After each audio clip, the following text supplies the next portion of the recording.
नारायण नारायण। आज हम पढ़ रहे हैं प्रेम मूर्ति भरत अमृत मंथन। गोस्वामी जी की लेखनी से जिन अनेक उत्कृष्ट पात्रों का चित्रण हुआ है, असंदिग्ध रूप में भरत उनमें सर्वश्रेष्ठ हैं। इसका कारण श्री भरत के साथ गोस्वामी जी की पूर्ण एकात्मकता है। यूं तो किसी भी पात्र का यथार्थ चित्रण बिना उससे तादात्म्य की अनुभूति के होना संभव नहीं है। फिर भी उस तादात्म्य में भी एक भेद तो होता ही है। साधारण जीवन में एक पात्र से स्वभावगत भिन्नता होते हुए भी महान लेखक उससे अल्पकालिक एकता प्राप्त कर लेता है और वर्णन के पश्चात उससे पृथक पृथक हो जाता है।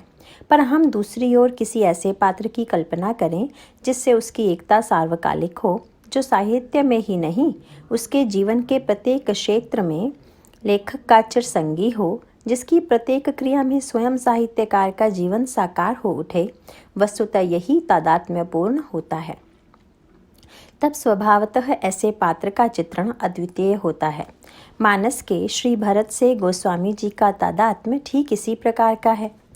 भक्ति के विविध रूपों का चित्रण मानस में किया गया है और विविध धाराओं का प्रतिनिधित्व करने वाले हैं पृथक पृथक पात्र, पर भक्ति का वह स्वरूप जो स्वयं गोस्वामी जी को अभीष्ट है, प्रिय है, उसकी समग्रता भरत के जीवन में ही चरितार्थ होती है।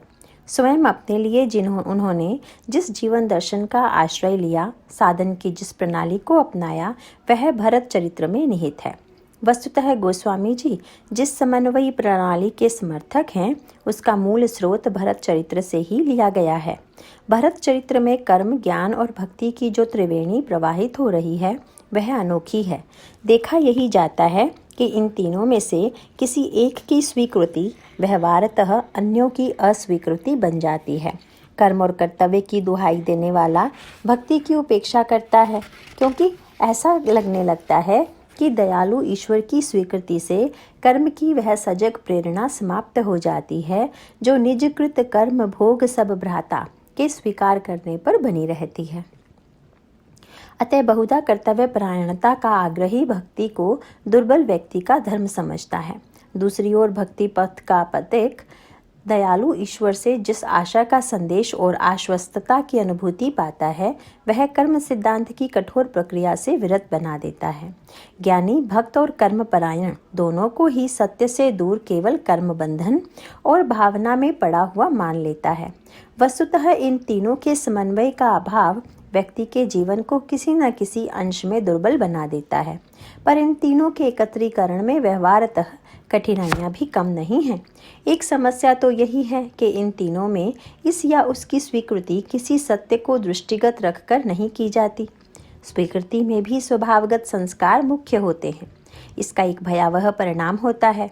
मान लें एक व्यक्ति की सक्रियता और एक चरित्र में त्रुटि है। स्वाभाविक है कि ऐसे व्यक्ति को कर्म सिद्धांत अप्रिय लगे और एक दयालु भगवान के गुणों का बखान करके आत्मसंतोष पाने का प्रयास करे। अब ऐसे व्यक्ति की भक्ति के रूप में स्वीकृति का फलितार्थ क्या होगा? उस व्यक्ति की त्रुटि को हम भक्ति सिद्धांत की त्रुटि के रूप में देखेंगे। इसी प्रकार एक रजोगुणी व्यक्ति की अहम मूलक स्फूर्ति और दूसरे व्यक्ति का बुद्धि वैभव और अहम के प्रति झुकाव कर्म और ज्ञान का प्रेरक बनकर इसी प्रकार की समस्याएं उत्पन्न कर देते हैं। अतः फलितार्थ रूप में तीनों ही वह परिणाम उत्पन्न नहीं कर पाते जिसकी सैद्धांतिक रूप से उनसे अपेक्षा की जाती है। अतः सही अर्थों में तीनों का समन्वय एक दूसरे की कमी को पूर्ण कर सकता है। जैसे कि कर्म सिद्धांत की सक्रियता भक्ति सिद्धांत में जिस निष्क्रियता का भय है, उसे न आने देगी। साथ ही स्वयं कर्म सिद्धांत भक्ति के सहयोग से अपनी अहम प्रधान वृत्ति पर विजय पा सकता है। इसी प्रकार ज्ञान में दोनों ही भय हैं। वह व्यक्ति को निष्क्रियता और अहंकार दोनों की ओर प्रेरित कर सकता है। भक्ति और कर्म के सहयोग से इन दोनों कठिनाइयों से मुक्त होकर वह सत्य की उपलब्धि का महान साधन बन जाता है। अतः समन्वय साधना को जीवन में चरितार्थ करने वाले जिस पात्र की हमें अपेक्षा है, उसकी उपलब्धि भरत के रूप में हो जाती है। मानस के विविध प्रसंगों में हम उनकी इस विशेषता का दर्शन कर सकते हैं और इसका ही स्वाभाविक परिणाम है मानस के समस्त पात्रों में भरत के चरित्र की उत्कृष्टता। अनेक पात्रों में उत्कृष्टता होते हुए भी एकांगिता है, भरत का चरित्र संतुलित और पूर्ण है। अयोध्या कांड में जो साहित्य और भावनात्मक दोनों ही दृष्टियों से मानस का सर्वश्रेष्ठ अंग है, वस्तुतः भरत की गुण गरिमा का गायक है। भरत की सराहना में वंदना प्रसंग में लिखित पंक्ति जासु नेम व्रत जाहि न बरना भरत और अयोध्या कांड दोनों के प्रति समान रूप से उद्धृत की जा सकती है। भरत के व्यक्तित्व का दर्शन हमें राम वन गमन के पश्चात ही होता है। उसके पहले उनका चरित्र मूक समर्पण का अद्भुत दृष्टांत है, जिसे देखकर कुछ भी निर्णय कर पाना साधारण दर्शक के लिए कठिन ही था। इसी सत्य को दृष्टिगत रखकर गोस्वामी जी ने राम वन गमन के मुख्य कारण के रूप में भरत प्रेम प्राकट्य को स्वीकार किया। जैसे देवताओं ने समुद्र मंथन के द्वारा अमृत प्रकट किया था, ठीक उसी प्रकार राम ने भी भरत समुद्र का मंथन करने के लिए 14 वर्षों के विरह का मंदराचल प्रयुक्त किया और उससे प्रकट हुआ राम प्रेम का दिव्य अमृत।